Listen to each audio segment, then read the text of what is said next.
Lilipat muna sa Kapamilya Network ang isang magaling na komedyante habang wala pa umano siyang project sa Kapuso Network. Siguradong nagpaalam naman daw ito sa management ng GMA kaya makakabalik siya pag natapos ang gagawing teleserye sa ABS-CBN.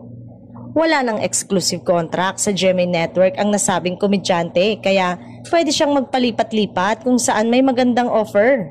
Makakasama nga kasi ito sa teleseryeng sikat na serye sa ABS-CBN. Sa bagay, paraan ito para ipaalam na in good terms daw ito bago nagpaalam sa Kapuso Network. Bukod dito, may iba pa umanong big stars mula sa ibang TV network na napapanood sa upcoming serye ng Kapamilya ngayong 2025. Mas pinalalakas pa nila ngayong talent management arm ng ABS-CBN.